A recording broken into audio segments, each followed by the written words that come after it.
قرآن تو ایمان بتاتا ہے انہیں، ایمان یہ کہتا ہے میری جان ہے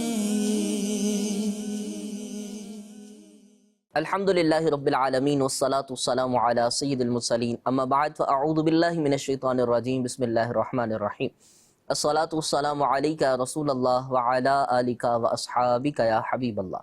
مدنی چینل کے ناظرین، ایک بار پھر آپ کی خدمت میں سلسلہ سیرت مصطفیٰ لے کر حاضر ہیں۔ نبی پاک صلی اللہ تعالیٰ علیہ وآلہ وسلم کے زندگی کے خوبصورت پہلوؤں پر بات کی جاتی ہے۔ آپ کی کبھی جوانی کا ذکر آتا ہے تو کبھی مبارک بچپن کے تذکرے چھڑے ہیں۔ نبی پاک علیہ السلام کے مبارک ساتھی، آپ کے پیارے صحابہ جو عشاق تھے اور کمال کے عاشق تھے، کبھی ان کا تذکرہ کیا تو کبھی ان صحابہ کا ذکر چھیڑا جو نبی پاک علیہ السلام کے کاتبین تھے، جو وہی لکھتے، آپ کی خطوط لکھا کرتے تھے۔ کبھی ان صحابہ کا بھی چرچا ہوا کہ جو حضور کے خدام تھے، خاص خادم تھے، جنہیں خدمت گزاری کا موقع ملا تھا، اور بہت سے ٹاپکس پر آپ سیرت مصطفیٰ کے سلسلے ملاحظہ کر چکے ہوں گے۔ آج جس ٹاپک پہ بات کرنی ہے وہ نبی پاک علیہ السلام کی زندگی کا ایک خوبصورت پہلو ہے، اور یہ ایسا پہلو ہے جسے صرف نبی پاک علیہ السلام کی زندگی سے ہی تعلق نہیں بلکہ ہر مسلمان، ہر مومن کی زندگی سے اس کا تعلق ہوتا ہے، اور اس بارے میں قرآن و حدیث کی خوبصورت تعلیمات موجود ہیں۔ وہ کیا ہیں، ان پہ بات ہوگی، لیکن پہلے نبی پاک علیہ السلام پر درود پاک کی ایک فضیلت شامل کرتے ہیں۔ پیارے آقا علیہ السلام فرماتے ہیں، تم جہاں بھی ہو مجھ پر درود پڑھو، بے شک تمہارا درود مجھ تک پہنچتا ہے۔ سبحان اللہ۔ آئیے مل کر ایک بار درود پڑھتے ہیں اور عاشقوں میں اپنا نام لکھواتے ہیں، حضور کی بارگاہ میں حاضری لگواتے ہیں۔ صلو علی الحبیب صلی اللہ تعالی علی محمد صلی اللہ تعالی علیہ وآلہ وسلم۔ مدنی چینل کے ناظرین، آج بات کرنی ہے کسب حلال اور تجارت پر۔ تجارت یہ ایک وہ وصف ہے کہ جو عام طور پر زندگی سے تعلق رکھتا ہے۔ انسان کچھ بیچے نہ بھی تو خریدنا تو پڑتا ہی ہے۔ انسان عام طور پر اپنی زندگی کی ضروریات اور دیگر چیزوں کو خریدنے اور فروخت کرنے کے معاملات میں مصروف رہتا ہے۔ اس حوالے سے قرآنی تعلیمات، احادیث طیبہ میں موجود روشن تعلیمات اور نبی پاک علیہ السلام کی سیرت سے اس حوالے سے خوبصورت پہلو سنیں گے۔ نبی پاک علیہ السلام پر اللہ پاک جل جلالہ نے جو لاریب کتاب نازل فرمائی، اللہ نے اس میں ارشاد فرمایا، کلوا مما فی الارض حلالا طیبا، جو کچھ زمین میں ہے اس میں سے حلال اور طیب کھاؤ۔ اور دوسرے مقام پر ارشاد فرمایا، کلوا مما رزقکم اللہ حلالا طیبا، اللہ نے جو تمہیں رزق دیا ہے حلال اور طیب اسے کھاؤ۔ اور واتقوا اللہ الذی انتم بہ مؤمنون، اور اس اللہ سے تقوی اختیار کرو، اس اللہ سے ڈرتے رہو جس پر تم ایمان لاتے ہو۔ سبحان اللہ۔ مفسرین کرام نے یہاں پر ان آیتوں کے تحت اس بات کو بیان کیا ہے کہ حلال اور طیب کیا ہوتا ہے۔ تو ارشاد فرمایا، حلال وہ رزق ہے، وہ مال ہے، اور وہ چیز ہوتی ہے کہ جو شریعت کے طریقے کے مطابق حاصل کی جائے، جو خود بھی حلال ہو اور اسے حاصل کرنے کا طریقہ بھی حلال ہو۔ مثال کے طور پر بکری کا گوشت ہے، جبکہ بکری صحیح طریقے سے، حلال طریقے سے ذبح کی گئی ہو تو اس کا گوشت تو حلال ہے، لیکن اگر اسے حاصل کرنے کا طریقہ چوری کا ہے یا غصب کا ہے یا ظلم کا ہے تو اب یہ طریقہ ٹھیک نہیں ہوگا۔ تو ایک تو فی نفس ہی وہ چیز بھی حلال ہو اور اسے حاصل کرنے کا طریقہ بھی حلال ہو، اور اسی کا حکم ہے کہ کھاؤ اسے جو اللہ نے تمہیں رزق دیا، لیکن حلال اور طیب، پاکیزہ۔ احادیث طیبہ میں بھی اس بات کا ذکر آیا ہے، لیکن اس سے پہلے میں ایک بات بتانا چاہوں گا مدنی چینل کے ناظرین۔ عرب کا خطہ جو ہے، حرم پاک کی سرزمین جو ہے، مکہ پاک اور مدینہ طیبہ کی مبارک وادیاں جو ہیں، یہ وہ مقام ہے جو دنیا کا سینٹر ہے۔ جی، اس زمین کا وسط بنتا ہے، اور یہ خطہ جو ہے یہ پوری دنیا کے اندر بڑی اہمیت رکھتا ہے ہر اعتبار سے۔ دیکھیں کہ اگر تجارت ہو تو تجارتی اعتبار سے بھی اس خطے کے جو رہائشی تھے، یعنی قریش کے لوگ اور دیگر عرب سرداران وغیرہ جو تھے، تو یہاں سے وہ لوگ شمال جنوب ہر طرف تجارتیں کیا کرتے تھے، اور اس تجارت ہی کے ذریعے وہ اپنا معاش چلاتے تھے۔ چونکہ عرب کی سرزمین بہت زیادہ سرسبز تو نہیں ہے کہ یہاں پر کھیتی باڑی تو نہیں ہوتی عام طور پر، اور اسی طرح اور بھی ان کے پاس کوئی دیگر آمدنی کے ذرائع اس طرح کے نہیں، تو یہ لوگ تجارت کیا کرتے تھے، اور تجارت دور دراز کے علاقوں تک، حتیٰ کہ بحر ہند تک، بحر یعنی سمندر کے دوسری جانب بھی، اور شمال اور جنوب کی جانب مختلف دور دور کے علاقوں میں، جن میں یمن، شام، بصرہ، ایران ایسے علاقے تھے، یہاں تک ان کی تجارت پھیلی ہوئی تھی۔ اچھا، ان تاجروں میں ایک بڑا نام، وہاں مکہ میں موجود تاجروں کا ایک خاندان، ایک گروہ جسے قریش کہا جاتا تھا، وہ اس نام سے بڑے ممتاز تھے۔ ان کے ہاں بڑے بڑے تاجر تھے، اور تجار میں یہ ایک بڑی حیثیت رکھتے تھے، یعنی عرب کی اور یوں کہہ لیں کہ دنیا کی جو تجارت تھی اس کے اندر ایک بڑا نام، یوں کہہ لیں کہ ایک بڑی حیثیت قریش کو حاصل تھی۔ اسی قریش کے خاندان سے ہم سب کے آقا و مولا نبی پاک صلی اللہ تعالی علیہ وآلہ وسلم بھی اس دنیا میں جلوہ گر ہوئے۔ حضرت عبد المطلب رضی اللہ تعالی عنہ کے پوتے بن کر تشریف لائے، حضرت عبداللہ کے شہزادے بن کر تشریف لائے، اور حضرت ابراہیم علیہ السلام کی نسل سے آپ کا تعلق ہوا، آپ کے جد امجد حضرت ابراہیم تھے۔ تو نبی پاک علیہ السلام نے بھی تجارتی کچھ اسفار کیے، اور اعلان نبوت سے پہلے بھی یہ معاملہ ہوا۔ پہلی بار نبی پاک علیہ السلام نے جب تجارت کے لیے سفر فرمایا تھا، تب آپ کی عمر 12 سال تھی۔ آپ اس وقت اپنے چچا ابو طالب کی کفالت میں رہا کرتے تھے۔ ابو طالب جب رخت سفر باندھ کے ایک بار ملک شام کی طرف تجارت کرنے کی غرض سے جا رہا تھا، تو نبی پاک علیہ السلام کو ساتھ لے لیا۔ پیارے آقا علیہ السلام کو ساتھ لے کر حضور کی ہمراہی میں جب ابو طالب اور ان کا پورا قافلہ بصرہ پہنچا، تو بصرہ کے اندر اس وقت ایک راہب رہا کرتا تھا جسے بحیرہ کہا جاتا تھا۔ یہ جو راہب تھا، اس کے ویسے تو اور بہت زیادہ عبادتی مشاغل تھے، لیکن ایک مشغلہ اس کا یہ تھا کہ یہ روز صبح ایک پہاڑ پر، ایک ٹیلے پر چڑھتا تھا، اور حجاز کی طرف سے آنے والے قافلوں کو دیکھتا تھا، اور شام تک یوں ہی کرتا، پھر شام کو اتر آتا، روز جاتا، ایک الگ ہی اس کا معاملہ تھا۔ ایک دن کچھ ایسا ہوا کہ یہ جو راہب تھا، یہ شام سے پہلے جلدی سے اترا، اور آ کر کہنے لگا کہ حجاز کی طرف سے ایک قافلہ آ رہا ہے، آج ہم نے اس کی دعوت کرنی ہے۔ سننے والے بھی حیران تھے، یہ قافلہ آج سے پہلے بھی بہت بار آیا تھا، لیکن آج ایسا کیا ہو گیا کہ آج ان کی دعوت کا کہا جا رہا ہے۔ خیر، وہ قافلہ جب قریب پہنچا تو نبی پاک صلی اللہ تعالی علیہ وآلہ وسلم چونکہ اس قافلے میں موجود تھے، وحیدہ راہب نے ان لوگوں کو وہاں روکا اور ایک مقام پر عزت سے بٹھایا، اور پھر نبی پاک علیہ السلام کو جب اس نے دیکھا تو ہاتھ پکڑ کر کہا، ھذا سید العالمین، ھذا سید الناس ورسول رب العالمین، یہ تو لوگوں کے سردار ہیں اور عالمین کے رب کے رسول ہیں، یہ وہ ہیں جنہیں تمام جہانوں کے لیے رحمت بنا کر بھیجا جائے گا۔ پھر نبی پاک علیہ السلام کی اس نے اوصاف بیان کیے۔ قریش کے لوگوں نے کہا کہ تم یہ کیسے کہہ رہے ہو، تم نے کیسے پہچانا؟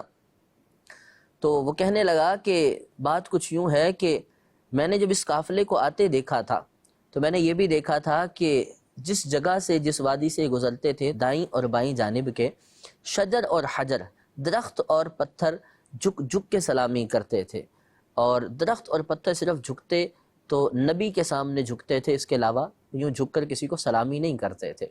اور پھر میں نے یہ بھی دیکھا کہ ان کے دونوں شانوں کے بیچ میں پشت پر مہر نبوت موجود ہے جو سیب کی مانند ہے، تو میں نے اس سے بھی پہچانا کہ یہ نبی ہیں۔ خیر، نبی پاک صلی اللہ تعالی علیہ وآلہ وسلم کے بارے میں جب اس نے یہ باتیں بتائیں، اور پھر اس کے بعد جب کھانا لگایا گیا، دعوت کا اہتمام کیا گیا، تو اس وقت نبی پاک علیہ السلام اونٹوں کے پاس موجود تھے۔ نبی پاک علیہ السلام کو بھی بلایا گیا۔ جب آپ اس درخت کے پاس آئے جہاں لوگ بیٹھے ہوئے تھے تو سائے میں جگہ موجود نہ تھی، نبی پاک علیہ السلام دھوپ کی طرف بیٹھ گئے، درخت نے پلٹ کر حضور پر سایہ کر دیا۔ جب اس کو دیکھا تو اور زیادہ اذعان ہوا کہ واقعی یہ جو ہیں نبی ہیں۔ بالآخر پھر اس شخص نے جو راہب تھا اور نام بحیرہ تھا، اس نے بلند آواز سے کہا، مجھے بتاؤ ان کا والی کون ہے، ان کے ساتھ کون آیا ہے؟ تو ابو طالب نے کہا، میں ہوں، یہ میرا بھتیجا ہے۔ تو آگے سے اس راہب نے کہا کہ میں تمہیں کہتا ہوں تم یہیں سے اسے واپس لے کر چلے جاؤ، بصرہ سے آگے نہ جاؤ، کہ مجھے ڈر ہے یہود اگر انہیں پہچان لیں گے تو وہ انہیں تکلیف دیں گے، اذیت دیں گے، اور بہتر یہ ہے کہ تم انہیں یہاں سے لے کر واپس چلے جاؤ۔ پھر نبی پاک علیہ السلام کے چچا انہیں یہیں سے لے کر واپس چلے گئے تھے، تجارت کا سامان یہیں فروخت کر دیا تھا۔ یہ پہلا واقعہ تھا جب نبی پاک علیہ السلام تجارت کے سفر میں آپ بصرہ کی طرف تشریف لے گئے۔ ایک بار پھر ایسا ہوا، جان کائنات صلی اللہ تعالیٰ علیہ وآلہ وسلم نے تجارت کی غرض سے سفر کیا تھا، اور یہ عمر تھی آپ صلی اللہ علیہ وآلہ وسلم کی 25 برس کی۔ جب آپ 25 سال کے ہوئے، جان کائنات صلی اللہ علیہ وآلہ وسلم چونکہ اعلان نبوت سے قبل ہی لوگوں میں صادق اور امین کے نام سے مشہور تھے۔ صادق مطلب سچے، امین مطلب امانت دار، اور یہ تاجر کے بہت زیادہ خوبصورت وصف ہے، اور یہ کوئی عام بات نہیں تھی۔ اتنا شہرا تھا کہ آپ کے یہ دو لقب ہر طرف مشہور ہو چکے تھے۔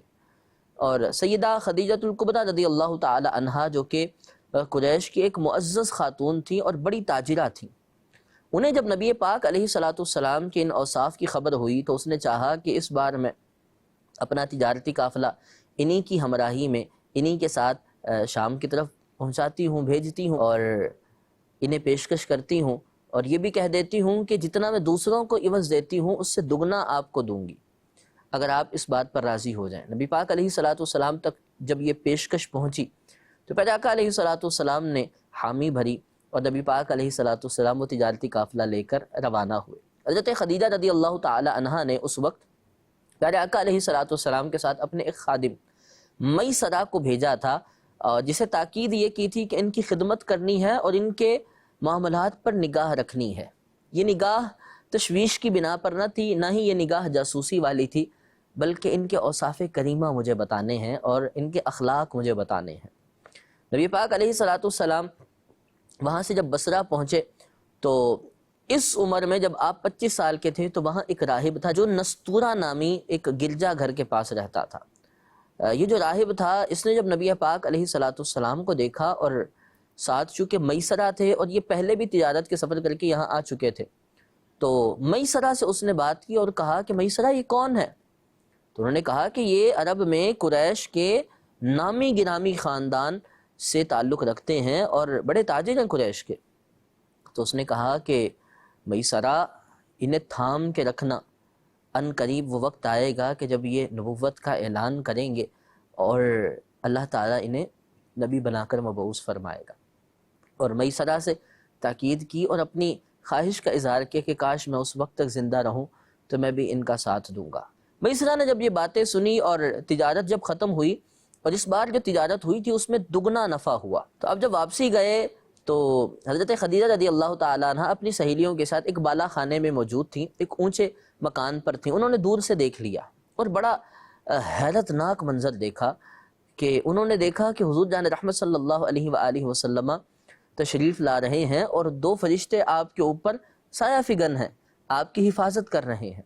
حضرت خدیجہ کو بڑا تعجب ہوا، اور اس سے پہلے میسرہ نے بھی ایک عجیب و غریب منظر دیکھا تھا۔ اس نے دیکھا تھا کہ نبی پاک علیہ السلام کے سفر کے دوران ایک بادل آپ پر سایہ کر رہا تھا اور مسلسل کر رہا تھا۔ تو جب واپسی پہنچے اور دگنا عوض جو اس بار حاصل ہوا تھا تجارت کے بدلے، وہ حضرت خدیجہ کے سپرد کیا، آپ کو بھی دگنا حصہ ملا۔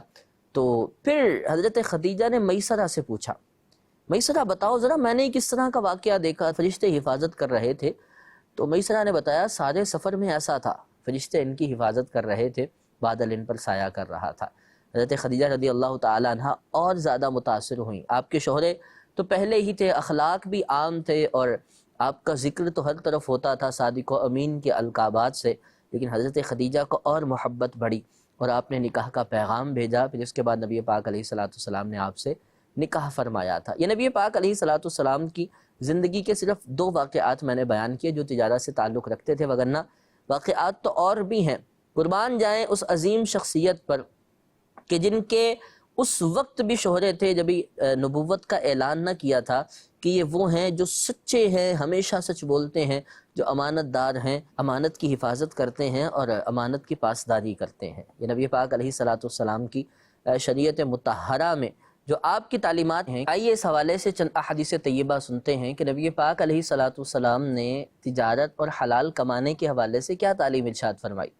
جان کائنات صلی اللہ علیہ وآلہ وسلم ارشاد فرماتے ہیں کہ جس نے 40 دن تک حلال کمایا تو اللہ تبارک و تعالی اس کے دل کو منور فرما دے گا، سبحان اللہ، اور ارشاد فرمایا اس کی زبان پر حکمت کے چشمے جاری فرما دے گا، اور اللہ تبارک و تعالیٰ دنیا اور آخرت میں اس کی رہنمائی فرمائے گا۔ 3 خوبصورت بشارتیں اس ایک حدیث میں موجود ہیں۔ دل منور ہو جائے گا، دل نور سے بھر جائے گا، اور زبان پر حکمت کے چشمے جاری ہوں گے۔ دنیا آخرت میں اللہ پاک اس کی رہنمائی فرمائے گا، کس کی؟ 40 دن تک جو حلال طیب پاکیزہ رزق کمائے گا۔ ایک اور حدیث پاک میں نبی پاک علیہ السلام نے ارشاد فرمایا، جس نے حلال مال کمایا پھر اسے خود کھایا یا اس کمائی سے لباس پہنا اور اپنے علاوہ اللہ تعالیٰ کی دیگر مخلوق جیسے اپنے اہل و عیال اور دیگر لوگوں کو کھلایا اور پہنایا، تو اس کا یہ عمل، یعنی کھانا، پہننا، کھلانا یا پہنانا، اس کا یہ جو عمل ہوگا یہ برکت اور پاکیزگی ہے۔ سبحان اللہ۔ ایک اور حدیث پاک میں آقا جان رحمت صلی اللہ علیہ وآلہ وسلم نے ارشاد فرمایا، اور یہ بات تھی اس وقت کی کہ جب نبی پاک علیہ السلام کی قریب سے ایک شخص گزرا تو صحابہ کرام علیہم الرضوان نے اس شخص کے پھرتیلے بدن کی مضبوطی اور چستی کو دیکھا تو عرض کی، یا رسول اللہ صلی اللہ علیہ وآلہ وسلم، کاش اس کا یہ حال اللہ تعالیٰ کی راہ میں ہوتا۔ سنیے گا نبی پاک علیہ السلام نے کیا ارشاد فرمایا کہ اگر یہ شخص اپنے چھوٹے بچوں کے لیے رزق تلاش کر رہا ہے اور جس کی تلاش میں نکلا ہے تو یہ اللہ تعالیٰ کی راہ میں ہے۔ اگر یہ شخص اپنے بوڑھے والدین کے لیے رزق کی تلاش میں نکلا ہے تب بھی یہ اللہ تعالیٰ کی راہ میں ہے، اور اگر یہ اپنی پاک دامنی کے لیے رزق کی تلاش میں نکلا ہے تب بھی یہ اللہ تعالیٰ کی راہ میں ہے، لیکن اگر یہ دکھاوے اور تفاخر، فخر کے لیے نکلا ہے تو یہ شیطان کی راہ میں ہے۔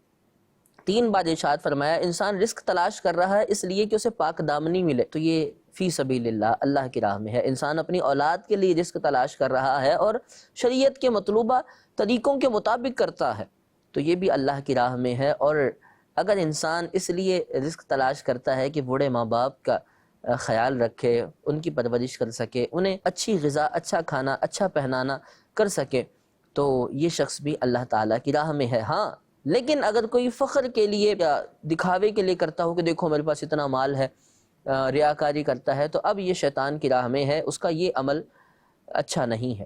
ایک اور حدیث پاک ہے جس کے راوی حضرت سعد ہیں، اور حضرت سعد ہی بیان فرماتے ہیں کہ ایک بار نبی پاک علیہ السلام کی خدمت میں حاضر ہوئے اور عرض کی، یا رسول اللہ صلی اللہ علیہ وآلہ وسلم، مجھے ایسا عمل بتائیے کہ میری دعا قبول ہو جائے، میری دعائیں قبول ہوا کریں آقا، ایسا کچھ بتائیں۔ نبی پاک علیہ السلام نے ارشاد فرمایا، اطب مطعمک کن مستجاب الدعوات، تم اپنے کھانے کو پاکیزہ رکھو، اللہ تمہیں مستجاب الدعوات بنا دے گا، تمہاری ساری دعائیں قبول ہو جانے لگیں گی۔ تو ان 4 حدیثوں کی روشنی میں دیکھیں کہ جس کے حلال تلاش کرنے والا، تجارت جو کہ شریعت کے مطلوبہ طریقوں کے مطابق ہو کرنے والا، کیا کچھ حاصل کر جاتا ہے۔ دل میں نور، اس کے لیے اللہ تعالیٰ آخرت میں بھی دنیا میں بھی رہنمائی فرماتا ہے، زبان سے حکمت کے چشمے جاری ہوتے ہیں، اور نہ صرف اتنا، والدین کے لیے، اولاد کے لیے، اپنی پاک دامنی کے لیے جس کو تلاش کرتا ہے تو ایسے ہے جیسے اللہ کی راہ میں ہو۔ سبحان اللہ۔ جس کے حلال کی طلب اور شریعت کے مطلوبہ طریقوں کے مطابق تجارت، یہ ایسا خوبصورت عمل ہے جو انسان کو اتنی ساری برکتیں، اتنی ساری فضیلتیں عطا فرماتا ہے۔ ان کے علاوہ اگر بات کریں تو جس کے حلال سے انسان کو کتنا کچھ ملتا ہے، نبی پاک علیہ السلام کی احادیث طیبہ میں ملتا ہے کہ وہ شخص کہ جس کے حلال کماتا ہو پرسکون رہتا ہے اور خوشحال زندگی گزارتا ہے۔ جو شخص حلال کماتا ہے اور حلال کھاتا ہے لوگوں کی نظروں میں بھی بڑا عزت دار ہوتا ہے۔ جو شخص حلال کماتا ہے اور حلال کھاتا ہے تو ایسے شخص کے کاروبار میں بھی برکت ہوتی ہے۔ جو شخص حلال کمائے اور حلال کھائے تو ایسے شخص کے گناہ معاف کر دیے جاتے ہیں اور اس شخص کی دعائیں قبول کی جاتی ہیں۔ جو شخص حلال کمائے اور حلال کھائے تو اس شخص کے لیے اس قدر فضائل ہیں کہ نبی پاک علیہ السلام کی احادیث اس سے مملو یعنی بھری ہوئی نظر آتی ہیں۔ جان رحمت صلی اللہ علیہ وآلہ وسلم نے ایک اور مقام پر بہت خوبصورت روایت ارشاد فرمائی، التاجر الصدوق الامین مع النبیین والصدیقین والشہداء والصالحین۔ تاجر کون؟ وہ تاجر کے جو سچا ہو، امانت دار ہو۔ سبحان اللہ۔ 2 وصف ہیں، جانے کائنات کے بھی یہ 2 وصف تھے، آپ سچے تھے، آپ امانت دار تھے، اور یہ آپ کے القاب اعلان نبوت سے پہلے ہی آپ کی تجارت کے اندر، اور آپ کے مبارک اخلاق کے اندر خوبصورتی کی وجہ سے مشہور تھے۔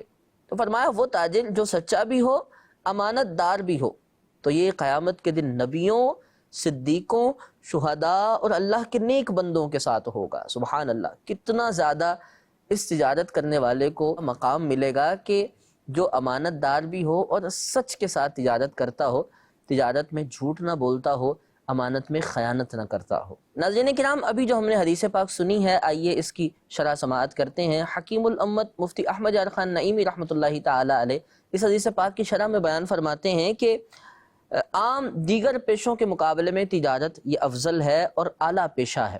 پھر ارشاد فرمایا تجارتوں میں غلے کی تجارت یہ سب سے اعلیٰ ہے، پھر اس کے بعد کپڑے کی تجارت یہ سب سے افضل ہے، پھر اس کے بعد عطر کی تجارت یہ افضل ہے۔ نیز ارشاد فرمایا کہ ضروریات زندگی اور ضروریات دینی کی تجارت یہ دوسری تجارتوں سے بہتر ہے، اور پھر ارشاد فرمایا سچا تاجر اس کے تو وارے نیارے ہیں کہ اسے قیامت کے دن نبیوں، صدیقوں، شہیدوں اور اللہ کے نیک بندوں کا ساتھ مل جائے گا۔ سبحان اللہ، یہ حدیث پاک تھی جس کی شرح میں مفتی احمد یار خان نعیمی رحمۃ اللہ تعالی علیہ نے تجارت کی اقسام بھی بیان فرمائی کہ اعلیٰ پھر اعلیٰ پھر اعلیٰ کون سی تجارت ہے، اور تجارتوں کے اچھے انداز سے کرنے والے کی خوبصورت سی شان بھی بیان فرمائی۔ آئیے احادیث طیبہ میں اگر اس بات کو دیکھا جائے کہ نبی پاک علیہ السلام نے تجارت کرنے میں دھوکہ دینے والے کو کس طرح ناپسند فرمایا اور اس کے بارے میں کیا کچھ ارشاد فرمایا۔ نبی پاک صلی اللہ تعالیٰ علیہ وآلہ وسلم نے جب کسی شخص کو دیکھا کہ اس نے تجارت کے اندر دھوکہ دہی دی تو ارشاد فرمایا من غشنا لیس منا، کہ جو ہمیں دھوکہ دے وہ ہم میں سے نہیں ہے۔ اور یہ بڑی سخت وعید ہے کہ اگر حضور کسی کہہ دیں یہ ہمارا نہیں تو وہ کس کا پھر، کس کام کا پھر۔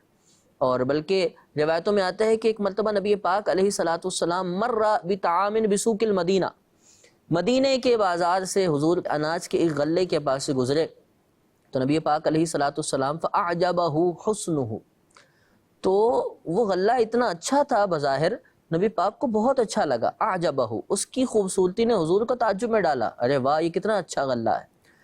لیکن نبی پاک علیہ السلام نے اپنا مبارک ہاتھ اس غلے کے اندر داخل کیا تو جب اندر سے اناج دیکھا تو وہ ویسا نہیں تھا جیسا باہر سے تھا، تو نبی پاک علیہ السلام نے اف کیا، ناپسندیدگی کا اظہار کیا، اور پھر ارشاد فرمایا کہ ایسا کیوں نہیں ہے جیسا اس کا ظاہر ہے، یعنی تم نے جو چھپا ہوا ہے اسے تم نے معیوب رکھا ہوا ہے، یعنی جو چیز اچھی نہیں تھی اسے چھپا دیا اور جو اچھی تھی اسے ظاہر کر دیا، یہ اچھا نہیں ہے۔ ارشاد فرمایا مسلمانوں کے درمیان کوئی دھوکہ نہیں، اور فرمایا جو ہمیں دھوکہ دے وہ ہم میں سے نہیں ہے۔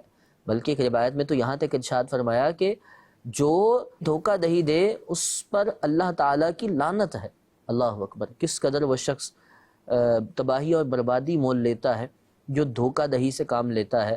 تجارت ہو یا زندگی کا کوئی بھی معاملہ ہو، دھوکہ اور فریب یہ مسلمانوں کے اوصاف میں سے نہیں ہے، یہ شیطانی اوصاف ہے۔